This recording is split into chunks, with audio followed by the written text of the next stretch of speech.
Alors je vous invite à prendre votre Bible avec vous. Ne me dites pas qu'elle est à l'église. J'espère qu'elle est bien avec vous à la maison.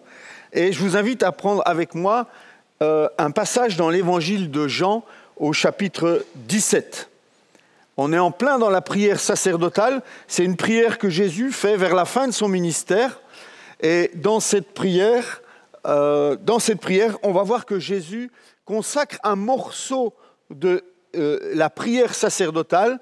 Il va consacrer un morceau de ses prières à nous, à ses disciples de l'époque, mais aussi ceux qui viendront après. Au verset 20, il dit « Je ne prie pas seulement pour eux, mais encore pour ceux qui croiront en moi à travers leurs paroles. » Donc, c'est une prière que Jésus adresse pour ses disciples, mais aussi une prière qu'il adresse encore peut-être aujourd'hui pour nous, alors qu'il intercède pour nous à la droite de Dieu.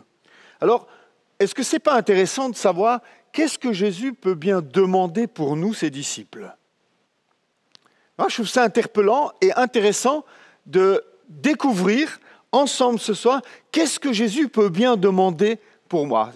Certains d'entre vous, je vous entends chez vous, peut-être un peu plus de sagesse pour le pasteur Éric, d'accord ?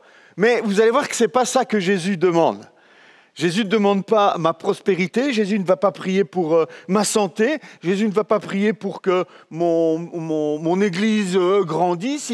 On va voir ce que Jésus demande. Et pour ça, on va lire ensemble ce passage. On ne va pas le lire en entier d'un seul coup, on va prendre morceau par morceau et on va commencer en lisant les versets 9 et 10 du chapitre 17. Jean 17, versets 9 à 10. Vous me suivez ? Ne soyez pas distraits là, j'en vois qui sont distraits derrière leur écran. Soyez attentifs. Ici, les gens sont très sérieux, ils sont bien à l'écoute. Soyez-le aussi à la maison. Alors, on va lire ce passage. « C'est pour eux que je prie, dit Jésus, ses disciples. C'est pour eux que je prie. Je ne prie pas pour le monde, mais pour ceux que tu m'as donnés, parce qu'ils sont à toi. Tout ce qui est à moi est à toi, et tout ce qui est à toi est à moi, et ma gloire est manifestée en eux. » Jésus commence comme cela cette parole. Non pas que Jésus se désintéresse du monde, des gens qui sont perdus, mais ici, dans le cas précis, il dit clairement, je prie pour eux, je prie pour mes disciples et pour ceux qui croiront en moi au travers de leurs paroles. Jésus se soucie du monde, mais on verra pourquoi ici, il fait une prière spécifique pour ses disciples. Jésus est très concerné par le monde. Il est venu pour sauver le monde. Il est d'ailleurs le sauveur du monde. Alors, ici, il va se focaliser de manière particulière sur ceux qu'il va envoyer dans le monde. Jésus compte sur eux. Jésus a besoin d'eux. Comme aujourd'hui encore, Jésus a besoin de toi. Jésus a fait un choix fou, quelque part, de venir, de tout quitter, de s'incarner, de venir passer une très courte vie au milieu de nous et de former pendant 3 ans des hommes sans qualification. Des hommes que, je pense, aucun d'entre nous n'aurions pris dans notre équipe. Mais Jésus choisit des hommes simples, Jésus choisit des gens rejetés de l'époque, des gens qui n'étaient pas considérés à l'époque, et Jésus choisit de miser sur ces personnes-là pour que la bonne nouvelle soit prêchée jusqu'aux extrémités de la terre. C'est un pari fou que Jésus fait. Alors il prie le Père pour eux et Jésus va formuler 2 requêtes. On va les détailler ensuite, mais je vous le dis tout de suite. Jésus va faire 2 requêtes. Il va demander au Père de garder ses disciples. On verra qu'est-ce qu'il entend par là. Et ensuite, il va demander au Père de sanctifier ses disciples. On verra ça aussi par la suite. Mais d'abord, ce qui m'interpelle, c'est dans ce verset 10, cette notion de « ma gloire est manifestée en eux ». C'est un des objectifs de Jésus pour ta vie, pour ma vie, pour nos vies. C'était un objectif de Jésus pour ses disciples, mais c'est encore un objectif de Jésus pour nous aujourd'hui. Jésus veut que sa gloire soit manifestée au travers de ta vie. C'est ce que ça signifie être chrétien finalement, être né de nouveau, être un disciple. C'est manifester la gloire de Dieu en nous. Jésus ne se contente pas de venir demeurer en nous. Jésus ne se contente pas de venir habiter en nous. Jésus veut plus que cela. Il veut être glorifié au travers de nos vies. Il désire que nos vies le glorifient. C'est la première remarque que je veux tirer de ce passage. Il n'y a rien de plus triste qu'une vie de chrétien qui ne glorifie pas Jésus. Et je pense qu'il n'y a rien de plus gênant pour Jésus que la vie d'un chrétien qui fait l'inverse que de le glorifier. Et parfois, nos comportements, nos paroles, nos attitudes, nos choix ne glorifient pas Jésus. Et quand ça ne glorifie pas Jésus, ça glorifie l'autre. Frères et sœurs, j'espère que vos filles glorifient Jésus. J'espère que vos paroles glorifient Jésus, que vos projets glorifient Jésus. Paul aura compris ça quelque temps après, lorsque dans Colossiens au chapitre 1, verset 27, il parlera de Christ en vous, l'espérance de la gloire. Dans nos vies, frères et sœurs, personne d'autre que Dieu ne devait être glorifié. Et c'est quelque chose à laquelle nous sommes appelés à veiller tous. Peut-être plus encore ceux qui sont en poste de responsabilité, ceux qui servent Dieu d'une manière particulière, je pense aux pasteurs, aux responsables, mais aussi ceux qui sont dans la louange, ceux qui sont à la technique ici devant moi, ceux qui servent à l'école le dimanche, quel que soit le service que nous rendons à Dieu, faisons attention de ne pas prendre la gloire qui revient à Dieu. Prenons la joie du service, mais laissons la gloire à Dieu. C'est une grande tentation pour chacun d'entre nous, de chercher la gloire, de chercher la lumière. C'est Christ la lumière. C'est à lui que nous la devons. Alors, Jésus va prier le Père, à partir du verset 11, il va demander au Père de garder ses disciples. Lisons verset 11 et verset 12. « Désormais, je ne suis plus dans le monde, dit-il, mais eux, ils sont dans le monde, tandis que moi, je vais vers toi. Père Saint, garde-les en ton nom, ce nom que tu m'as donné, afin qu'ils soient un comme nous. Lorsque j'étais avec eux dans le monde, je les gardais en ton nom. J'ai protégé ceux que tu m'as donnés et aucun d'eux ne s'est perdu à part le fils de perdition, afin que l'écriture soit accomplie. » Jésus sait que son départ est proche. Jésus sait que dans quelques heures, quelques jours, ses disciples vont se retrouver dans une situation où ils vont être complètement troublés par les événements qui vont se produire. Depuis 3 ans, ils sont dans le meilleur collège biblique qui a jamais existé. Depuis 3 ans, ils vivent avec Jésus. Depuis 3 ans, ils sont proches de Jésus, ils sont sous sa protection, ils sont enseignés par lui, ils sont abreuvés des conseils de Jésus, et Jésus les conduit, Jésus leur montre le chemin à suivre. En fait, pendant 3 ans, ils ont été sous la protection de Jésus et conduits par lui. Melvin, tu ne veux pas me donner un verre d'eau, s'il te plaît? Merci. On peut couper ça? Non, ce n'est pas possible. C'est du direct. D'accord. Alors, le collège biblique va se terminer et Jésus sait qu'il ne sera plus là avec eux corporellement. Il sait qu'il va repartir. Et il prie pour ses disciples parce qu'il se rend compte que ses disciples vont passer par des moments d'épreuve, par des moments de troubles intenses.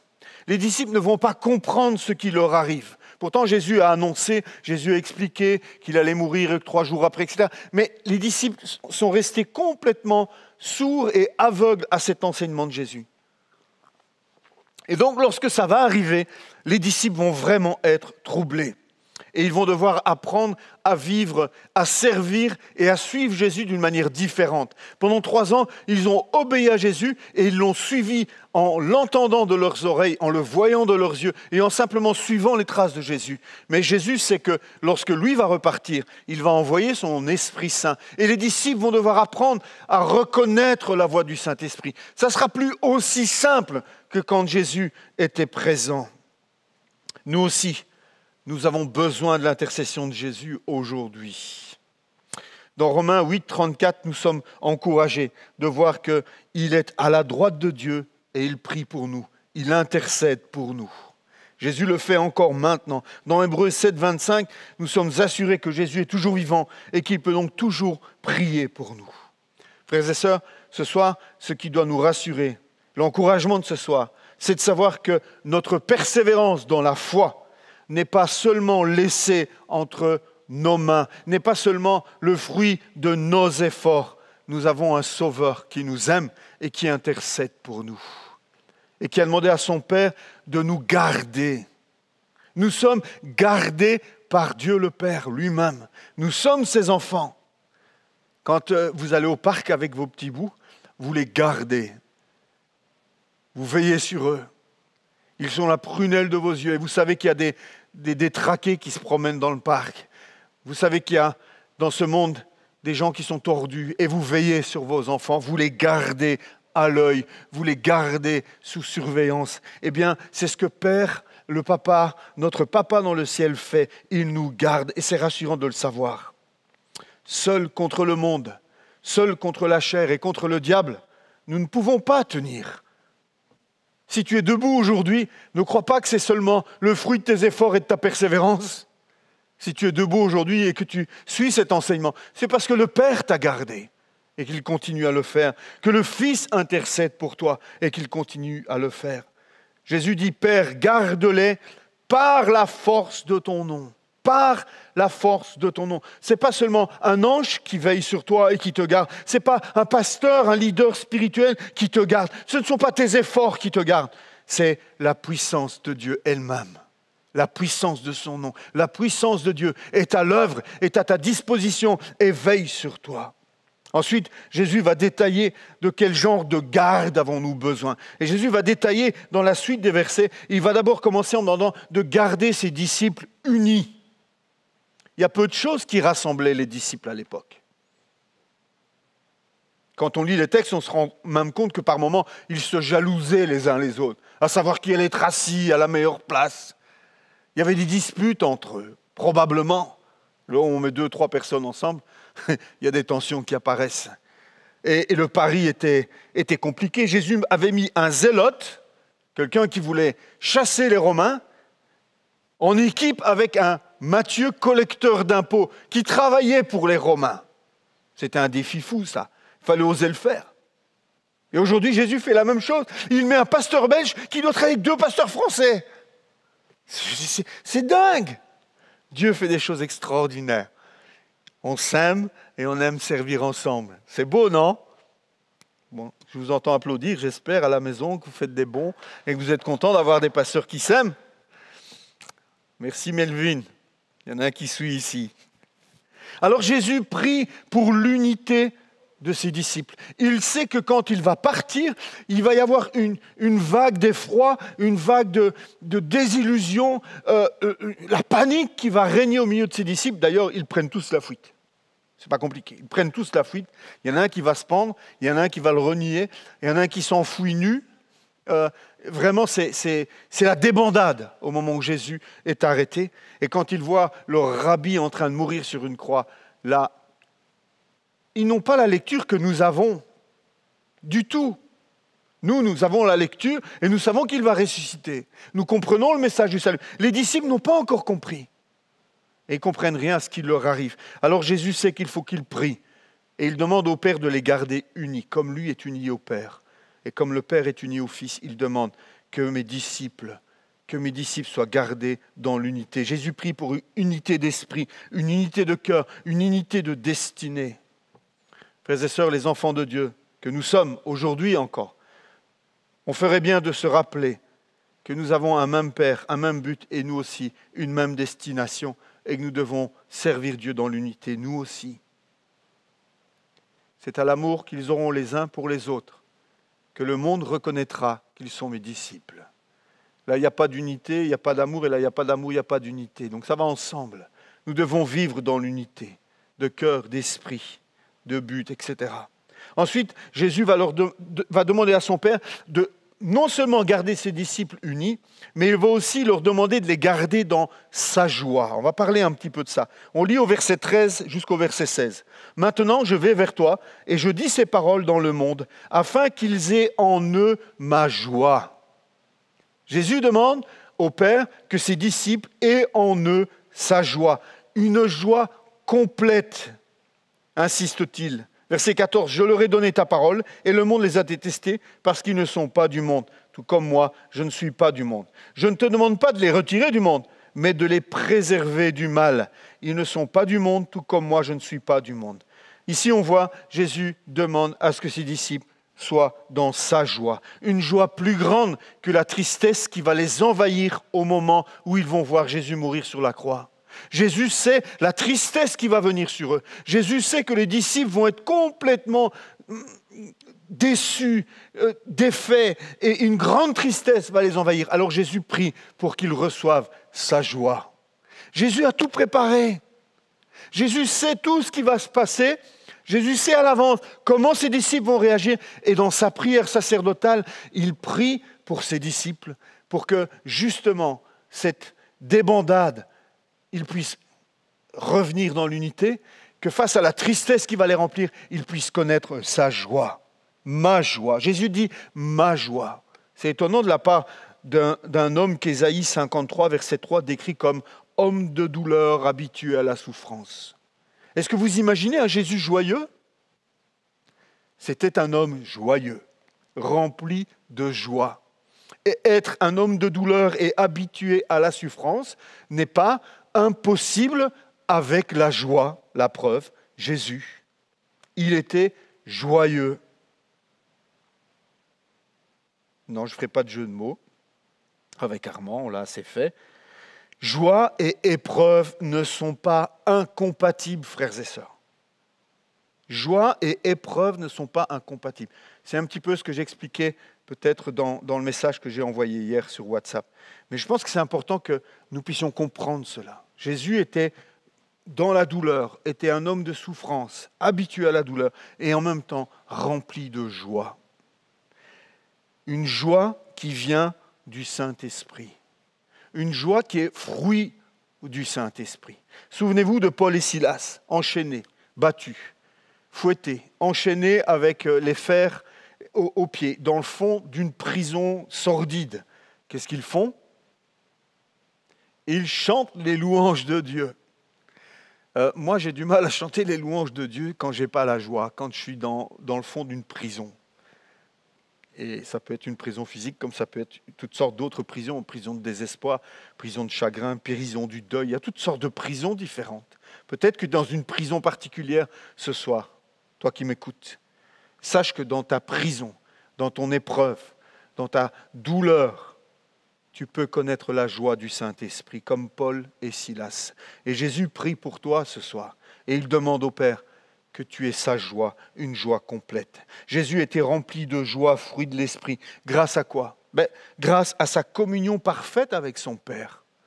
Comme Jésus était en communion parfaite avec son Père, il était dans une joie totale. Jésus il était dans la joie à cause de sa confiance totale en son Père. Jésus était dans la joie à cause d'une vie sans péché et grâce à ce qu'il voyait faire au Père. Tu veux connaître la joie? Sois en communion avec le Père. Tu veux connaître la joie? Fais confiance totalement au Père. Tu veux connaître la joie? Vis dans la sainteté.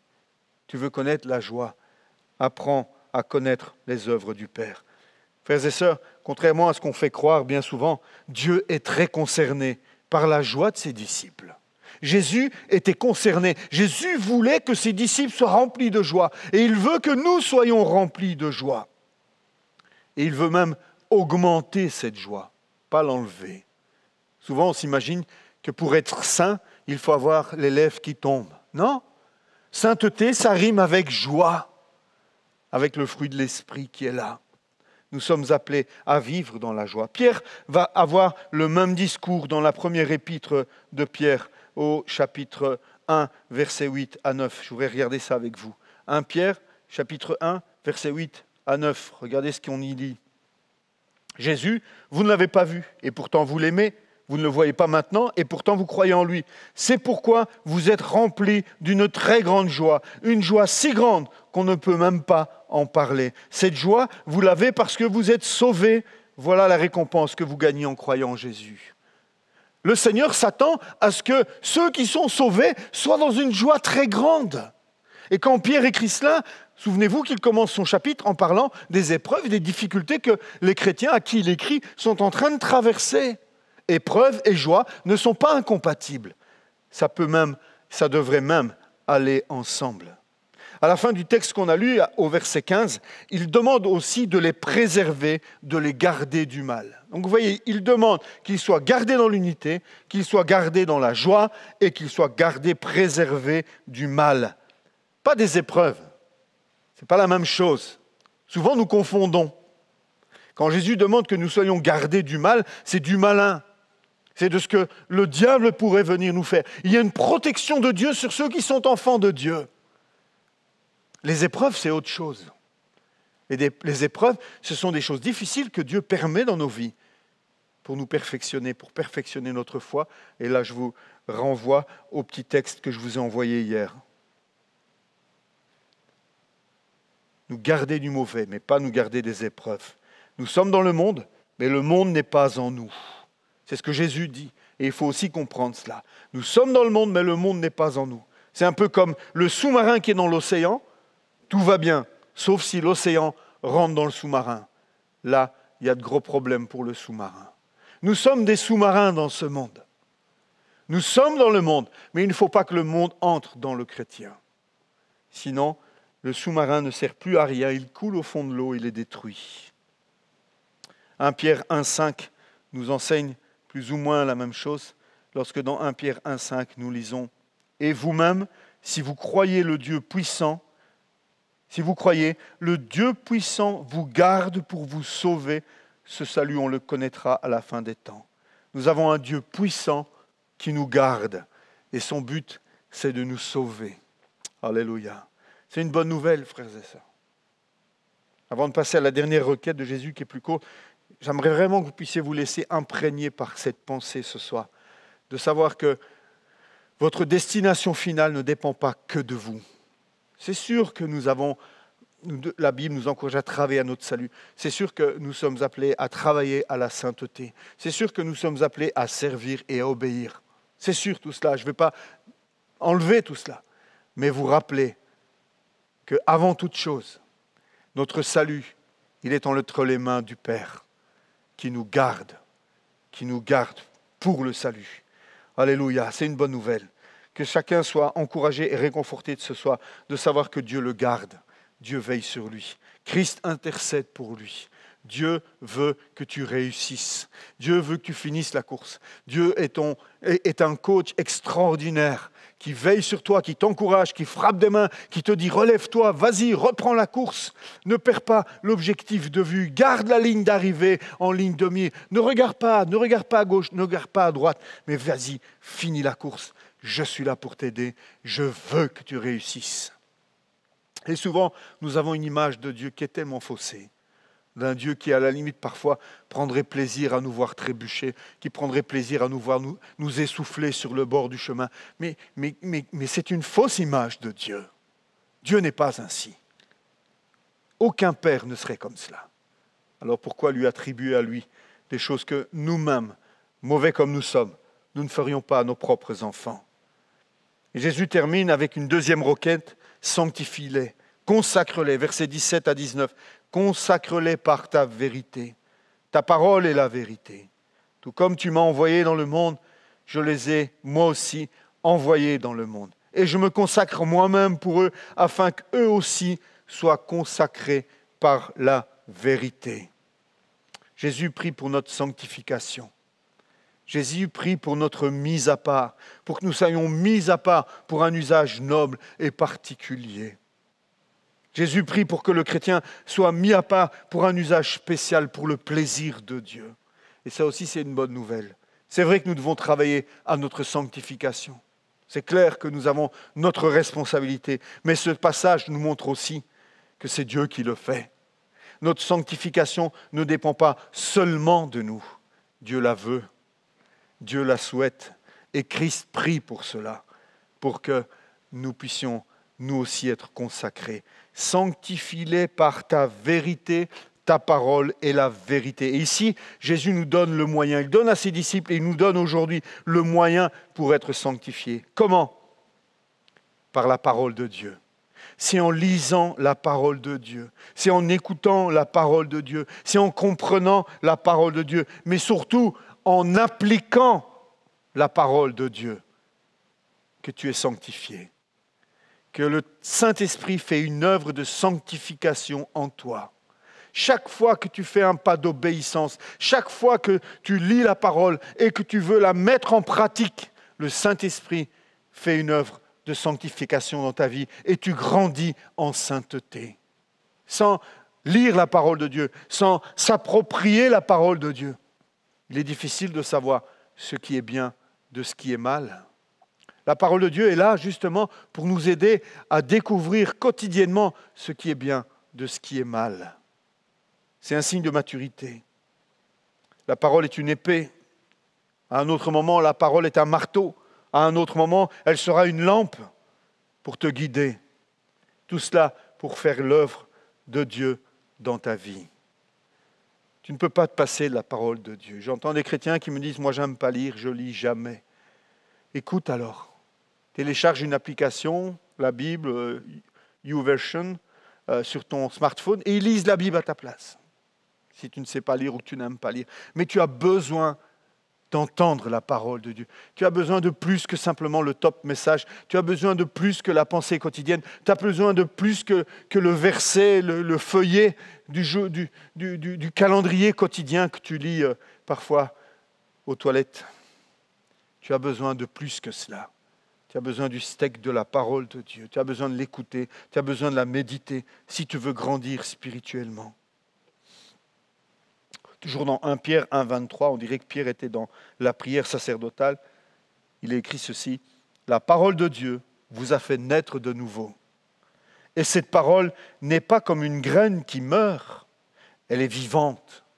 Elle ne meurt pas, elle dure toujours. » Chaque fois que tu lis la parole de Dieu, que tu retiens un verset, que tu médites un verset, que tu mets en pratique un verset de la parole de Dieu, c'est comme une graine qui est semée dans ta vie. Une bonne graine de laquelle Dieu va faire sortir des fruits extraordinaires pour toi-même et pour ceux qui sont autour de toi. Nous sommes mis à part, frères et sœurs, pour être envoyés dans le monde. La mission que Jésus a donnée à ses disciples, elle perdure. Aujourd'hui encore, Jésus mise sur toi et sur moi pour que la bonne nouvelle soit prêchée, soit annoncée. Dieu aurait pu choisir des moyens plus fantastiques, des moyens plus époustouflants. Dieu pourrait écrire en lettres de feu dans le ciel s'il voulait. Dieu pourrait apparaître. Il pourrait faire tout ce qu'il veut. Mais il a choisi de le faire au travers de nous. Jésus en a formé 12. Il y en a un qu'il a lâché dans les 12. Jésus en a formé 12, il en restait 11. Et ces 11-là, le livre des Actes nous dit qu'ils ont bouleversé le monde. Et toi aussi, tu es appelé à bouleverser ton monde. Ton monde. Gaël, je ne vais pas là où tu vas. Je n'étudie pas là où j'étudie. Je ne connais pas ta famille. Je ne connais pas tes amis. C'est ton monde. Dieu veut se servir de toi pour bouleverser ton monde. Et qui que vous soyez qui regardez cette étude biblique ce soir, Dieu veut que tu bouleverses ton monde. Dieu veut se servir de toi pour bouleverser ton monde. Il n'y a que toi qui as accès à ce monde-là. Et donc, cette parole demeure pour nous aujourd'hui encore. Allez, faites de toutes les nations des disciples.